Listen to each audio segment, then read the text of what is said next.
This television is a portal to the past. Inside sit the dreams of one's youth and the fears of one's future, when imagination equates to a certain period of time and limits.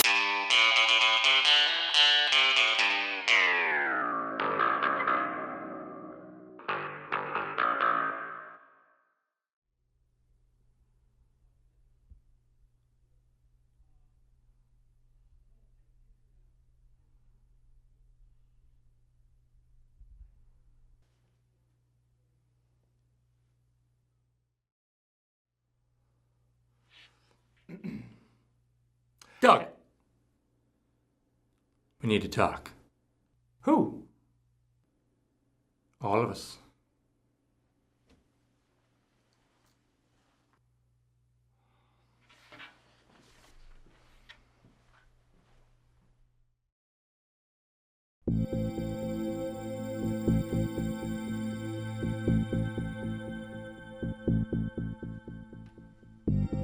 He can't explain why, but Mr. Doug Walker is afraid. Something intangible is holding him in the hot, sweaty grip of fear. Something worse than any punishment this world has to offer. Something of his own making.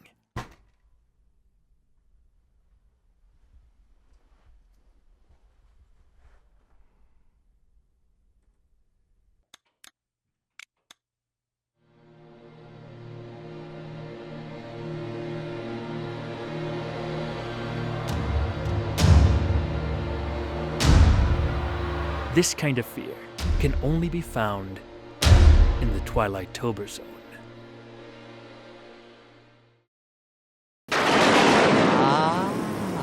Are you the dreamer or merely part of someone's dream? No, you're not watching Batman, even though that clip is from the Batman the Animated Series episode Perchance to Dream, and the Twilight Zone has an episode called Perchance to Dream, which was written by Charles Beaumont, just like this one. You know what? Let me start over. We end this year's Twilight-Tober Zone with a great installment called Shadow Play.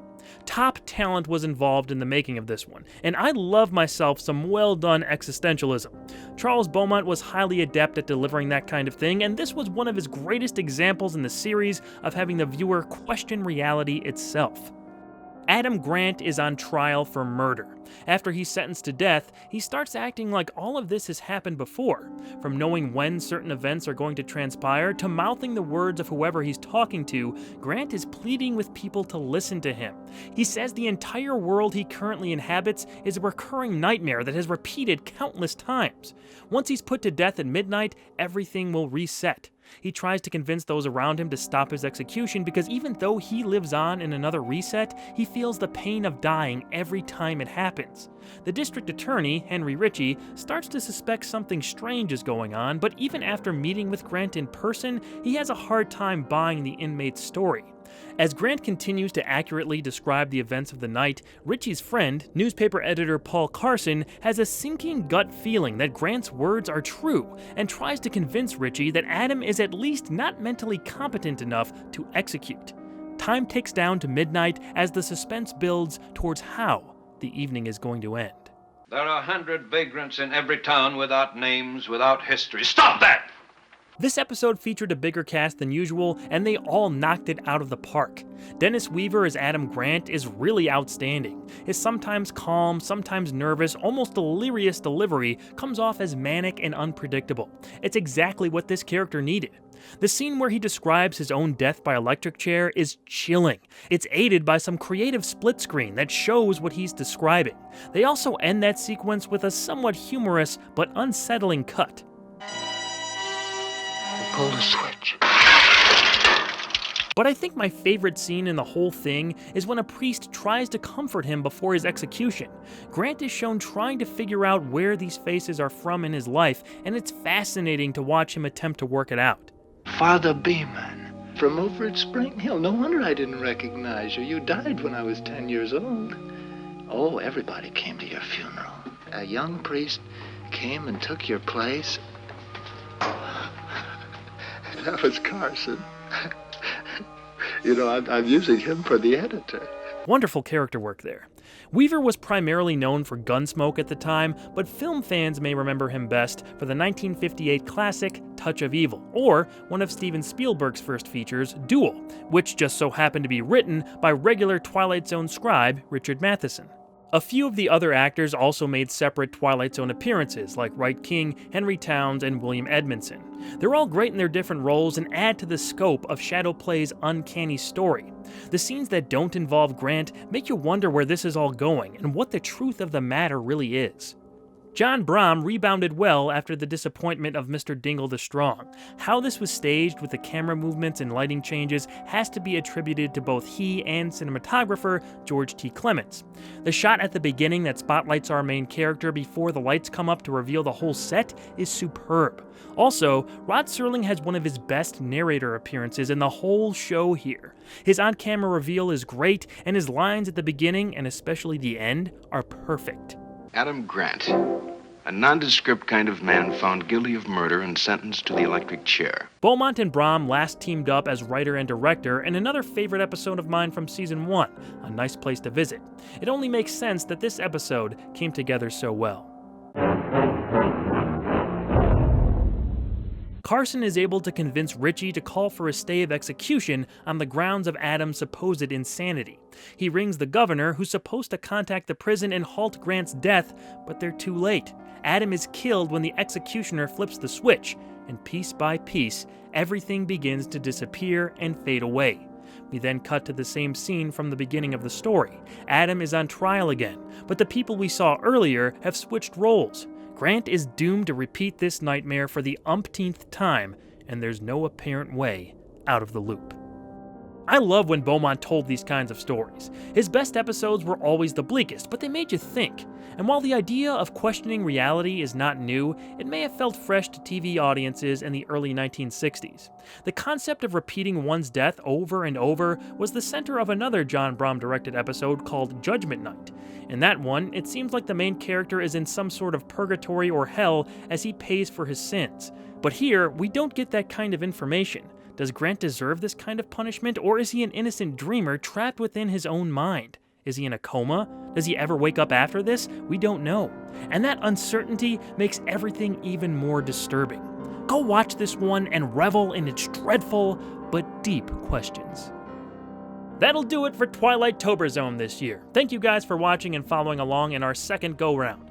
Once again, shout out to Mark Zickry's The Twilight Zone companion book for a lot of the backstage tidbits on the series. Make sure to follow me on social media and subscribe to my personal YouTube channel for more content in the future.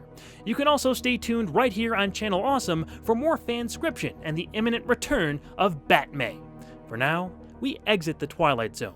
But don't worry, that door is always open. Happy Halloween! You thought you could just cast us aside? Like we were nothing? You brought us into this world. But we're going to take you out of it.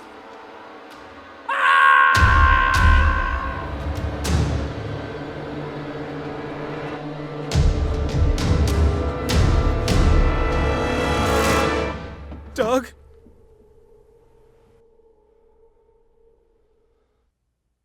Help me!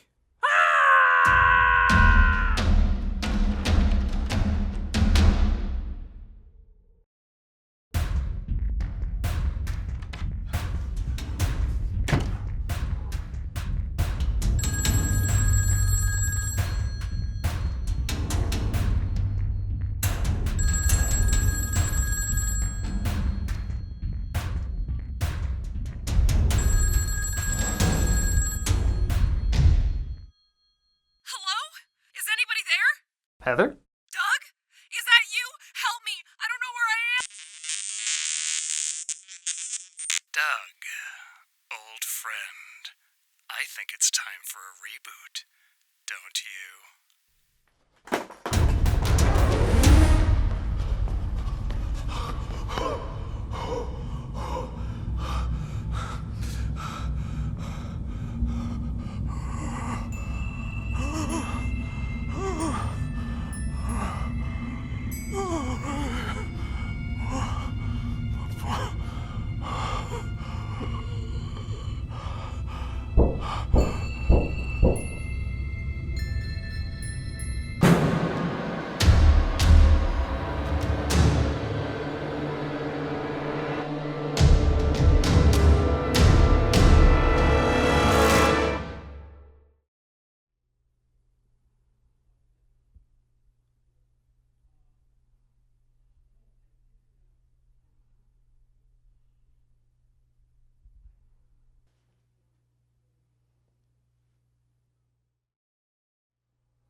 Doug. We often preach about making our dreams a reality, but when a dream mutates into a nightmare, it can engulf us with no escape. Such is the case with Mr. Doug Walker, who may never wake up from an endless demo reel of his most terrified moments. Mr. Doug Walker, a permanent resident of the Twilight-Tober Zone.